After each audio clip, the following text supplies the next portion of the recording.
शोर शराबे में जब दबने लगती है आवाज तो हम उठाते हैं उसे और बनाते हैं जन जन की आवाज। नमस्कार। Breaking news. बाराबंकी भीमराव अंबेडकर जन सेवा समिति की तरफ से ज्ञापन।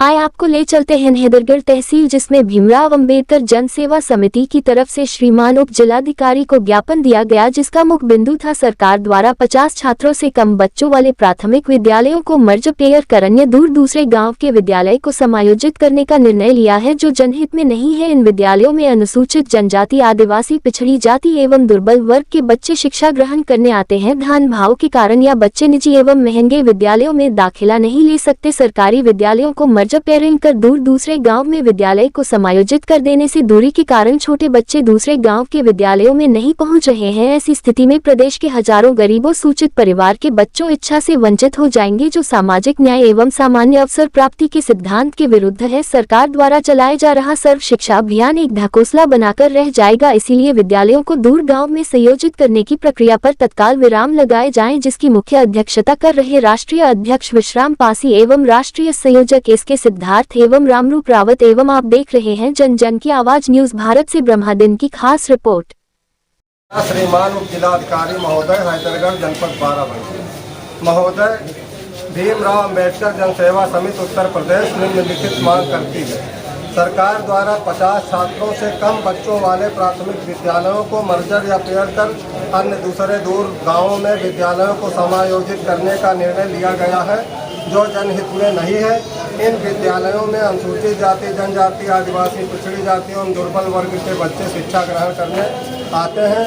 धनाभाव के कारण ये बच्चे निजी एवं महंगे विद्यालयों में दाखिला नहीं ले सकते हैं।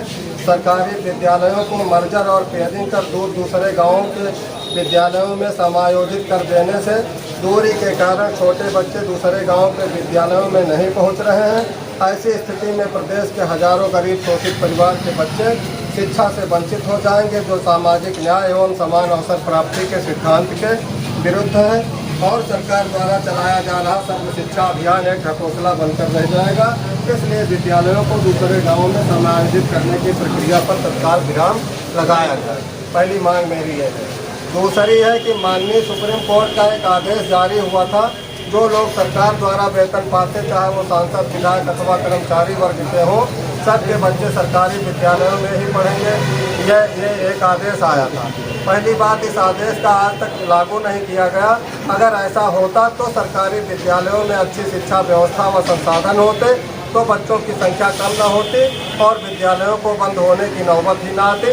सरकार तत्काल माननीय सुप्रीम कोर्ट के आदेश को ध्यान में रखते हुए सरकारी कर्मचारियों के बच्चों का दाखिला सरकारी विद्यालयों में करवाए जाने का निर्देश जारी करे।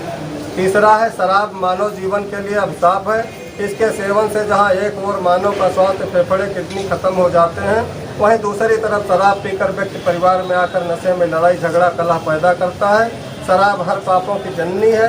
इसलिए बिहार और गुजरात में जिस तरह इन प्रदेशों में शराब बनती है, तो उत्तर प्रदेश राज्य को भी शराब मुक्त घोषित किया जाए। चौथा है, वोट का महत्व लोकतंत्र में बहुत बड़ा है।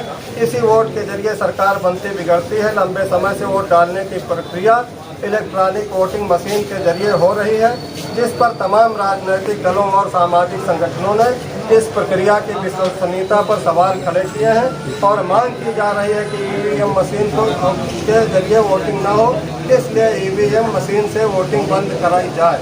मान्यवर, पांचवा मेरा यह है, जो आपके क्षेत्राधिकार में है। आज जैसे बारिश हो रही है, हम लोग धरना प्रदर्शन के लिए अगर कोई जगह तो है नहीं, तो हमने एक पांचवी मांग अभी लिखा है कि तहसील मुख्यालय पर जो नवनिर्मित बार भवन और रजिस्ट्रार ऑफिस के बीच में जो रिक्त जगह साफ पड़ी, तो ये चाहते हैं कि धरना स्थल के रूप में इसको चिन्हित कर दिया जाए, ताकि हमारे चाहे वो सामाजिक संगठन कभी अपना विरोध प्रदर्शन करना चाहे तो, और चाहे राजनीतिक दल चाहे तो साहब ऐसा वो कर सके। तो ये तो साहब आपके पॉइंट है, यहीं से वो जी फोटो